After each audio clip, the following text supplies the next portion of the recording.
ৰাজ্যত পুনৰ সাংবাদিক নিগ্ৰহৰ ঘটনা। এই মুহূৰ্তৰ এটা ব্ৰেকিং নিউজ। ৰাজ্যত পুনৰ সাংবাদিক নিগ্ৰহৰ ঘটনা। এইবাৰ নিশাৰ আন্ধাৰত সাংবাদিকৰ গাড়ীলৈ শিলগুটি নিক্ষেপ দুৰ্বৃত্তৰ। গোলাঘাট কমাৰবন্দৰ জ্যেষ্ঠ সাংবাদিক চুলতান আলীৰ গাড়ীলৈ নিশাৰ আন্ধাৰত শিলগুটি নিক্ষেপ কৰি আক্ৰমণ দুটা দুৰ্বৃত্তৰ। এজাহাৰ দাখিলৰ ৪৮ ঘণ্টাৰ পাছতো কমাৰবন্দৰ আৰক্ষীৰ বিৰুদ্ধে সোপা ঢিলা নীতি গ্ৰহণৰ অভিযোগ। উপায়হীন নিগৃহীত সাংবাদিকগৰাকীয়ে যোগাযোগ কৰিছে আৰক্ষী বিষয়াৰ সৈতে।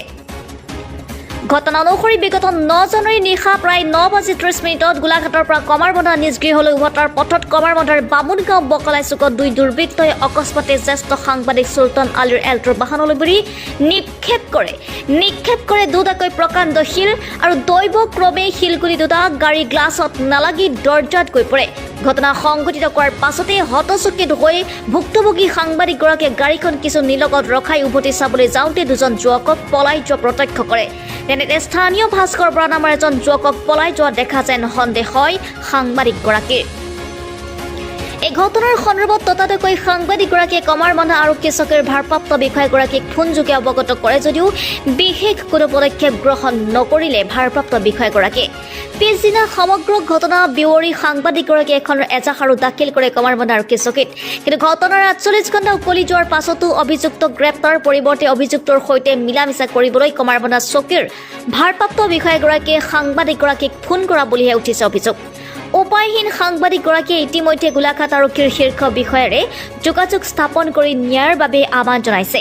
মন কৰিবলগীয়া যে দৈনিক সাংবাদিকৰ ওপৰত চলা এনে আক্ৰমণ নিগ্ৰহ ইত্যাদিয়ে এতিয়া সাংবাদিকৰ নিৰাপত্তাৰ ওপৰত তুলিছে প্ৰশ্ন। গোলাঘাটৰ পৰা টুটুমণি বৰাৰ ৰিপৰ্ট।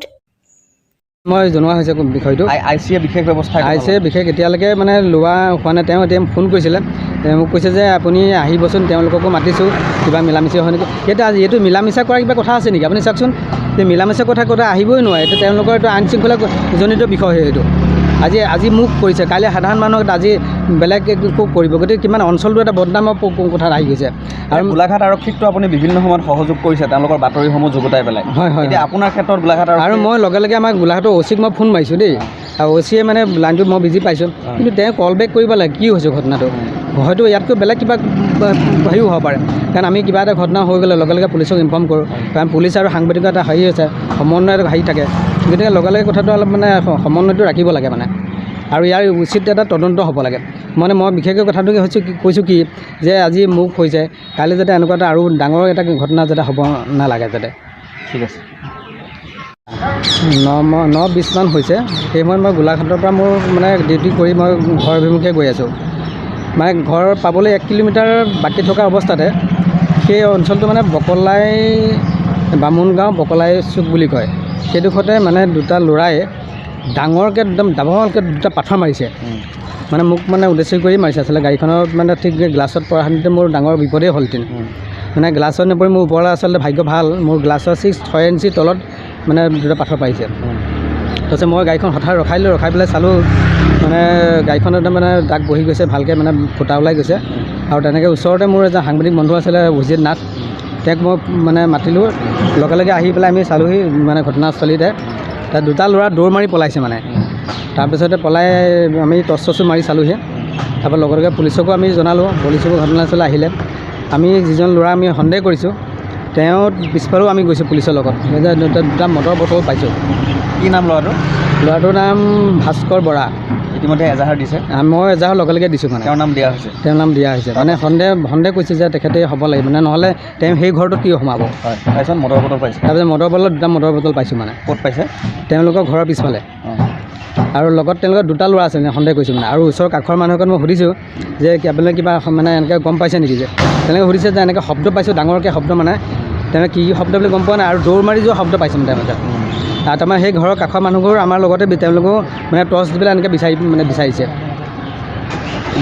ইয়াৰ পূৰ্বেও আমি দেখিছোঁ যে সেই স্থানত ঘটনা এনেধৰণৰ হৈয়ে থাকে। হয়। গ্ৰন্থমেলা সময়তো এনেকুৱা হৈছিলে।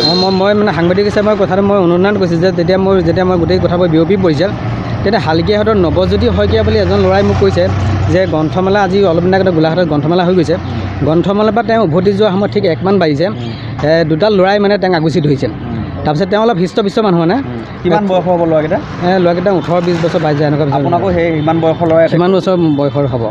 আৰু তেওঁ সেই নৱজ্যোতি শইকীয়া বোলে ল'ৰাজনে মানে হালকীয়াতৰ মোৰ লগত ভাল হেৰি আৰু তেওঁক ফুৰা ধমকি দিয়াত মানে তেওঁলোকৰ দুজনে সেই ঘটনাস্থলতে পলায়ন কৰে মানে আৰু আৰু হৈছে এইটো তাৰমানে এইটো উদ্দেশ্য মানে তেওঁলোকে মোক সন্দেহ কৰা মতে তেওঁলোকৰ মানে এইটো খুব কৰ্মবন্ধা অঞ্চলত খুব ড্ৰাগছৰ খুব হেৰি পৰিবৰ বাঢ়িছে আৰু এইটো ড্ৰাগছ খাবলৈ তেওঁলোকে নাপায় মানে তেওঁলোকে জাকে তাকে এনেকৈ আক্ৰমণৰ মানে এনেকৈ হেৰি হিচাপে লৈ লয় মানে আৰক্ষীৰ ব্যৱস্থা নাই নেকি আৰক্ষীয়ে একেবাৰে চকু মুদা খুলি নিবিলে ক'ব লাগিব কাৰণ আমি ঘটনা হোৱাৰ পিছত এফআইআৰ দিলে এফআইআৰ লৈ আৰক্ষীয়ে মই যেতিয়া মই লগে লগে তেওঁক ইনফৰ্ম কৰিছোঁ যে এনেকৈ মোকে আক্ৰমণ কৰিছে মই সাংবাদিক হিচাপে যে মই এনেকুৱা হৈছে বাকী সকলৰ সাধাৰণ মানুহৰ কি অৱস্থা পাব তেওঁ ক'লে যে চাওকচোন আমি ঘপকেতো উঠাই নিব নোৱাৰোঁ আমি আপোনালোকে কেছ দিব লাগিব তেতিয়া আমি উঠাব পাৰিম বা এনেকুৱা কৰিম চাওঁচোন বাৰু এনেকৈ বুলি মানে সোপা ঢিলা নীতি মানে আৰক্ষী মানে গতিকে খুব মানে দুৰ্ভাগ্যজনক ঘটনা কাৰণ আজি